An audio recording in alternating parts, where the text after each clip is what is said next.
Исәнмесез, эфирда яңалыклар чыгарылышы, студияда Лилия Гатина алга таба койбір темалар турында. 2000-нен артык шәһәрдәшебез COVID-19-дан вакцинацияга язылган. Прививканың файдасы бармы, һәм аны кайда ясатырга мөмкин? Шикләүләр вакытында республикада мәдәни тормыш туктадымы? Шолда Татарстан Республикасы Мәдәният министрлыгының йомгаклау коллегиясе узды.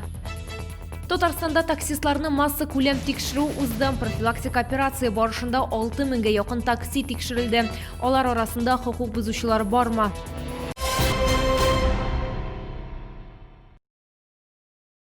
Узган тәүлектә Татарстанда яшәүче 86 кешедә COVID-19 диагнозы расланды. Шолда коронавирусның тагын 14 яңа очрагы теркәлде. Бу соңгы тәүлек эчендәге мәгълүматларны республика оператив штабы хәбәр итте. Шулай итеп, 22 гыйнварга Татарстан буенча коронавирус белән авыруның барлыгы 15275 очрагы теркәлде. Аларның 11659-ы терелгән, 82-се узган тәүлектә. 2000-нен артык чаллы кешесе коронавирус инфекциясынан вакцинацияләүгә язылган. Шәһәрдә барлыгы 7 прививка ясату пункты билгеләнгән.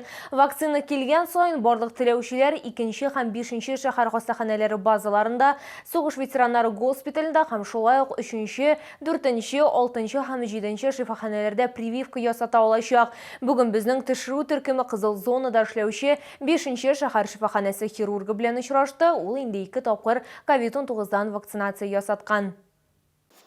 Рубин Хайретдинов 5 шәһәр шифаханәсенең кызыл зонасында пандемия башланганнан бирле эшли. Авыр хәлдәге авырулар һәм гомумән авырулар бик күп. Пациентларның кимү тенденцияга юк дип сөйли табиб. Шуңа күрә Рубин Саматович коронавируслы пациентлар белән эшләгәндә саклану өчен үзенә прививка ясатырга булган. Почему решил именно вакцинироваться? Наша отечественная вакцина от ковида – это «Спутник Ви», потому что я все-таки доверяю отечественной медицине и прочитал инструкции, посоветовался с докторами, которые и раньше прививались, что доказало, что она наиболее эффективная вакцина.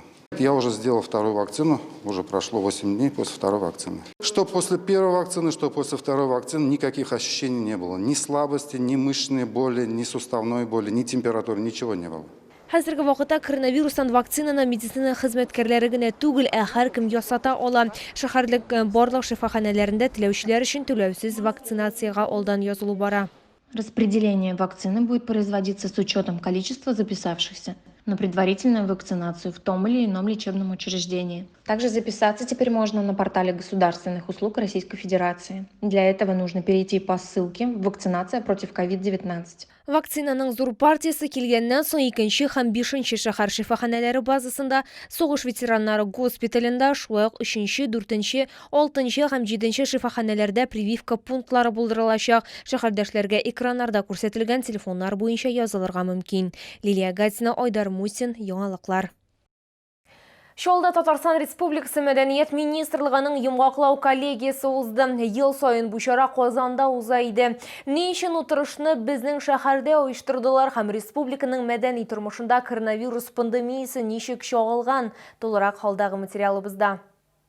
Мәдәният министрлыгының 2020 елдагы ел нәтиҗәләре турында Татарстан мәдәният министры Ирада Әюпова сөйләде. Ул билгеләп үткәнчә, пандемия чорына карамастан республиканың мәдәни тормышы туктап калмады. Күпенә чаралар онлайн форматка күчте. Әмма бу факт хәтта халык арасында мәдәният белән кызыксынуны тагын да ныгытты гына. Культура стала еще в период пандемии не просто доступна, но еще и востребована, когда все сидели на карантине. В 2020 году состоялось первое заседание Совета по культуре при президенте Республики Татарстан с участием Рустама Нургалиевича Минниханова, министра культуры Российской Федерации Ольги Борисовны Любимовой.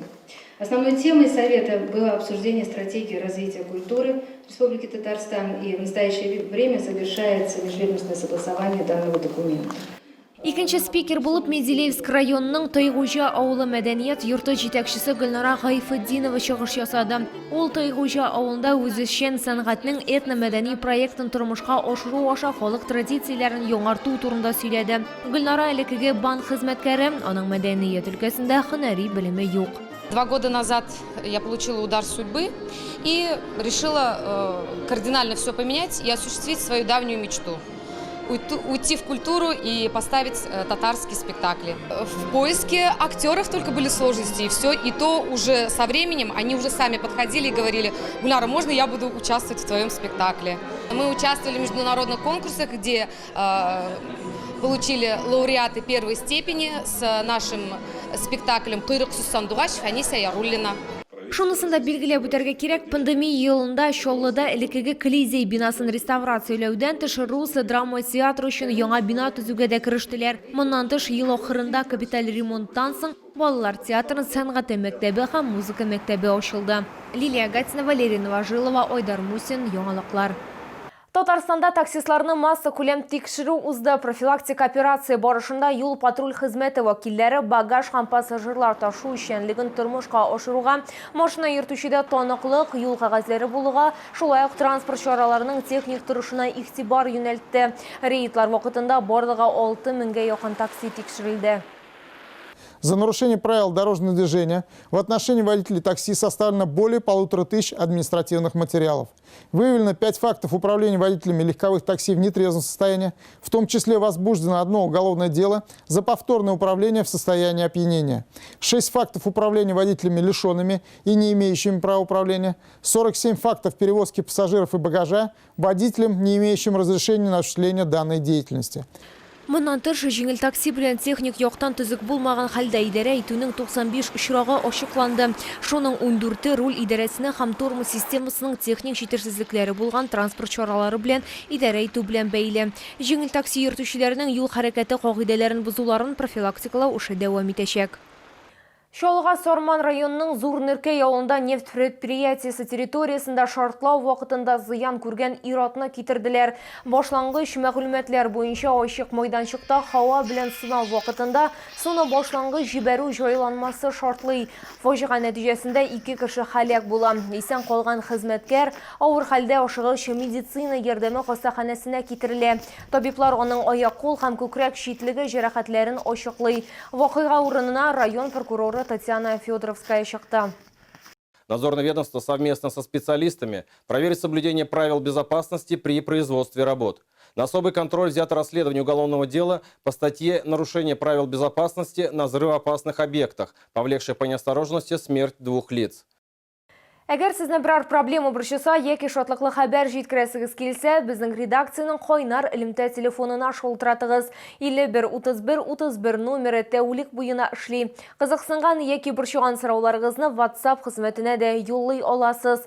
Фотосурәтләрегезне һәм видеоларыгызны 8-939-311-31-31 телефоны буенча көтеп калабыз.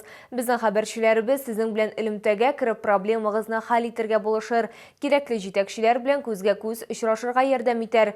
Бәлки нәкъ менә киләсе чыгарылышта сезнең мәсьәлә хәл ителер.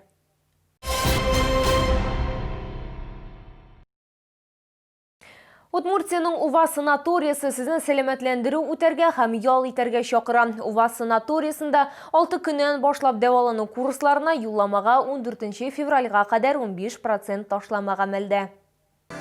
В санатории УВА только до 14 февраля скидка 15% на путевки с лечением от 6 дней. Подробности по телефону 78 05 71.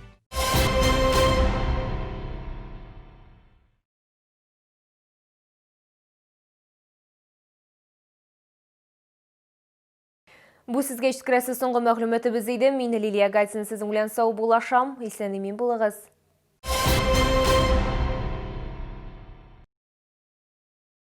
Комфортное лечение зубов по доступным ценам. Стоматологии «Улыбка». 39 23 23. В санатории УВА только до 14 февраля скидка 15% на путевки с лечением от 6 дней. Подробности по телефону 78 05 71.